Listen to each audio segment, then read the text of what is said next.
따라서 바울의 권면. 바울이 오늘 본문에 보면 고린도 교회 교인들을 권면하는 내용의 말씀이 나옵니다. 하나님은 우리를 시리하는 방법이 세 가지가 있습니다. 첫째는 권면하는 거고, 둘째는 징계하는 거고, 셋째는 유기하는 겁니다. 하나님은 세 가지 방법으로 우리를 가르칩니다. 그러니까 첫째 권면, 둘째 징계, 셋째 유기. 하나님이 버리신다고 하는 것은 굉장히 무서운 처벌인데 하나님께서 유대인을 버리셨어요. 하나님이 택하셨는데 택한 유대인들이 택함 받은 그 목적대로 쓰임 받지 않으니까 하나님께서 그냥 버려버리시고 다시 이방인을 또 택해서 사용하십니다. 그래서 바울이 말하기를 하나님께서 유대인도 버리셨는데 이방인들 잘해야 된다, 그렇게 말씀하고 있습니다. 우리는 원래 택한 백성이 아닙니다. 택한 백성이 신통치 않으니까 하나님께서 이방인을 들어 쓰시기 시작한 건데, 우리가 막 무슨 뭐 영적 유대인이라 말 갖다 붙이면 유대인 되는 게 아닙니다. 뭐 영적인 의미라고 뭐 유대인이라고 뭐 좋은 의미로 갖다 쓸 수는 있겠습니다. 유대인은 유대인이고 이방인은 이방인이지, 이방인이 무슨 영적 유대인이라고 미사역을 갖다 붙인다고 유대인 되는 게 아니에요. 하나님께서 갈대아로 해서 아브라함을 부르셔서 그 신앙의 본을 이렇게 삼으시고, 아브라함이 믿음 생활 잘하는 걸 보고 이방인들이 복을 받게 하시려고 하는 게 계획이었는데 그 계획이 그렇게 쉽게 잘 안 되어 나갈 때 하나님께서 이방인에게도 문을 열으셔서 혼인잔치의 비유에도 나와요. 청함을 받은 사람이 오지 않으니까 그냥 길거리에서 그냥 아무나 데려다가 잔치 자리를 채워라. 예수님이 다 성경에 있는 얘기를 이렇게 이야기하셨어요. 그러니까 청함을 받은 사람이 오지 않으니까 청함을 받지 못했던 사람들을 그냥 뭐 길거리에서 뭐 아무나 불러다가 채우라고 그랬는데, 그래도 예복은 입고 들어가야 돼요. 너는 어떻게 예복도 입지 않고, 그러니까 혼인잔치 자리에는 믿음으로 들어가야 된다는 겁니다. 믿음의 예복이 없이는 못 들어가요. 그래서 하나님은 우리를 이렇게 다루시는 방법이 세 가지가 있는데, 첫째는 권면, 둘째는 징계, 셋째는 유기입니다. 마지막에는 유기는 무서운 거예요. 하나님이 버리시는 겁니다. 근데 이 버린다는 말이 그 로마서에 보면 어디에 또 쓰여졌냐면 당짓는 자들을 버리신다라고 말씀하고 있습니다. 그래서 우리가 당짓는 거 조심해야 돼요. 어제도 저녁 때 설교하면서 차별에 대한 설교를, 우리가 차별이라고 하는 거를 언제 하냐, 끼리끼리 이렇게 좋아하는 거 하다가 당짓는 거 하다가 차별하게 되고, 당짓는 거 하다가 우리가 하나님 앞에 버림받게 됩니다. 그러니까 하나님은 싫어하는 게 있는데 끼리끼리 이렇게 노는 거를 싫어하십니다. 끼리끼리만 놀면 그나마 그래도 괜찮아. 자기하고 수준이 안 맞는 사람을 무시하는 겁니다. 우리가 세상에서 흔히 볼 수 있어요. 연약한 사람, 부족한 사람, 모자란 사람, 또 뭐 가난한 사람 등등등 해서 우리가 조금만 남보다 낫다 그래도 우리가 남을 이렇게 아래로 내려다보고 무시하는 악한 성품을 우리가 갖고 있습니다. 오늘 고린도 교인들은 이렇게 겸손을 배우지 못하고 교만했습니다. 교만. 오늘 그래서 교만한 그 고린도 교인들을 사도 바울이 권면하고 있는데, 어떻게 권면하고 있냐? 첫째, 자녀를 권면한 같이. 그러니까 고린도 교인들을 복음으로 낳은 자기 자식이기 때문에 자식을 이렇게 권면하는 거죠. 부모는 자식에게 권면할 때 목숨을 겁니다. 우리가 남의 자녀를 권면할 때 목숨을 거냐? 목숨 안 겁니다. 남의 자녀는 무슨 뭐 죽든지 말든지 뭐 병들든지 뭐 이상한 행동하든지 그냥 보고 눈 감고 지나가죠. 관심 없습니다. 근데 내 자녀가 이렇게 뭔가 좀 고쳐야 될 게 보일 때 하면은 막 자녀들이 막 냅두라고 그러고 막 저항이 심하고 뭐 또 뭐 어떤 데는 격하게 막 덤비기도 하고 목숨 걸어야 된다니까요. 그래도 부모는 내 자식이니까 내 자식은 바로 서야 되니까 목숨 걸고 권면하는 겁니다. 그래서 여기 바울이 자녀가 내 자녀라고 생각하고 내 자식이라고 생각하고 내가 권면한다. 그렇게 지금 이야기하고 있습니다. 오늘 본문에 나왔어요. 오직 너희를 내 사랑하는 자녀같이 권하려 하는 거예요. 사도 바울이 무슨 남자인데 고린도 교인들 낳냐? 낳은 거 아닌데 복음으로 낳았다고 얘기하면서 그래서 이 목회도 보면 낳은 자식을 케어하는 목자와 낳지 않은 자식을 케어하는 목자가 조금 다릅니다. 우리가 낳았다고 하는 게 굉장히 중요해요. 낳다. 복음을 전도해서 낳은. 그래서 우리가 빨리 성숙해지는 방법은 뭐냐면 복음으로 자식을 낳아야 돼요. 성관교회 다니면서 성관교회 내가 낳은 복음의 자식을 하나쯤 이렇게 거느리고 살아야 돼. 그러면은 자식 앞에서 뭐 잘해야죠. 자식이 다 보고 있는데.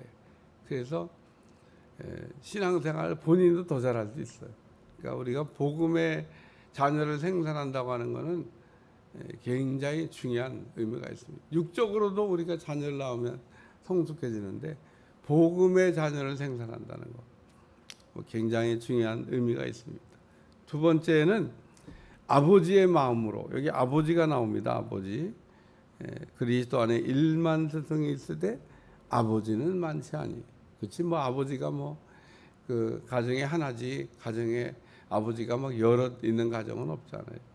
그러니까 스승은 많지만 가르치는 사람은 많지만 아버지는 그렇게 많지 않다. 그래 오늘 이 아버지는 이제 영적 아버지를 얘기하는 겁니다. 신령한 아버지를 얘기하는 거죠. 우리가 신앙생활하면서 갓난아기가 어린아이 되고 어린아이가 자녀 되고 자녀가 청년 되고 청년이 아버지가 되는 겁니다. 그러니까 이 영적 성장의 가장 마지막 정점에 있는 그 단계에 있는, 그래서 이 아버지의 마음을 가졌다고 하는 말을 다른 말로 표현하면 예수님의 마음을 가진 사람. 여기 많지 않아요. 많지 않아요. 우리가 다 예수님의 마음을 갖기 위해서 달려가고 있는데 아직 그냥 어린아이 정도 된 사람, 또 뭐 자녀 정도 된 사람, 또는 혹은 청년 정도 된 사람, 혹은 이제 아버지가 된 사람. 우리가 신앙이 자라야 돼요. 유본 베이비, 갓난아기, 어린아이, 그리고 자녀, 청년, 아버지. 성경에서 우리의 성장 과정을 아주 자세하게 잘 설명하고 있습니다. 여기저기 막 흩어져 있어서 그러긴 하지만 우리가 정리해 보면 그렇게 5개로. 사람이 떡으로만 살 것이 아니요 이렇게 표현된 마태복음 4장에 보면 사람은 떡으로만 사는 게 아니고 오직 하나님의 입에서 나온 말씀으로 산다. 그런데 그때 그 사람이 아버지예요. 아버지. 맨 성숙한 사람을 얘기하는 겁니다. 그래서 아버지의 마음으로 너희를 권면한다. 그래서 예수님의 마음으로 권면한다. 뭐 그 얘기를 지금 설명하고 있습니다. 세 번째는 말로 권면하지 않는다는 말씀이 나옵니다. 내가 너희에게 행하는 것을 보고 본을 보인 것을 바울은 가르칠 때 말로 가르친 게 아니라 본을 보이면서 가르쳤습니다. 그래서 나를 본받는 자가 되라 이런 이야기했습니다. 본을 보인다고 하는 게 실력이 있어야 돼요. 본을 보이려면 실력이 있어야지. 아니 실력이 없는 사람이 본을 어떻게 보여? 이거 한번 보세요. 그리고 자기가 한번 딱 보여주는 거예요. 그걸 보여주려면 그거에 이제 정상에 올라가야 돼요. 딱 그래서 한번 보여주는 게 굉장히 중요합니다.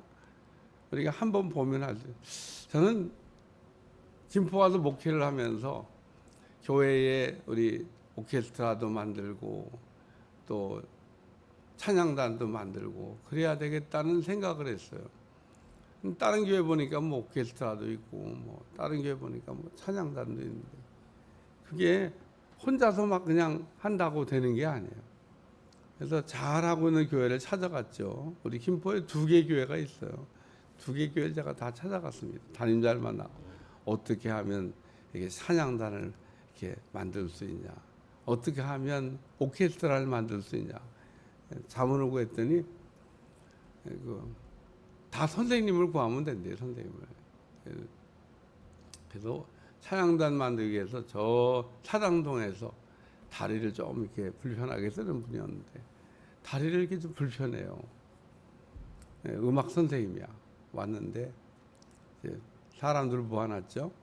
드럼 칠 사람, 베이스 기타 칠 사람, 퍼스트 기타 칠 사람 뭐 이렇게 다 모아놨는데 베이스 기타 드럼을 어떻게 가르치나 그랬더니 자기가 하나 막 연주하더라고. 이렇게. 그래서 우리 교회 청년 보고 한번 해봐. 그러니까 뭐 거기까지 선생님 정도까지는 안 되지만 그냥 이렇게 비슷하게 흉내를 내더라고. 그랬더니 2번째 하는 말, 일주일 내내 이거 연습해. 다음 주에 와서 검사할게요. 그러면서 가르쳤던 기억이 납니다. 한 2-3번 보여주고 한번 해봐. 연습해. 보여주니까 하더라고. 보여주니까. 야, 본다고 하는 게 굉장히 중요하구나. 그래서 오늘 바울이 고린도 교인들을 이렇게 권면하고 가르칠 때 본을 보이면서, 그래서 우리가 보지 않으면은, 본 적이 없으면은 할 수가 없습니다. 드럼 치는 거 한 번도 본 적이 없어. 드럼 못 칩니다.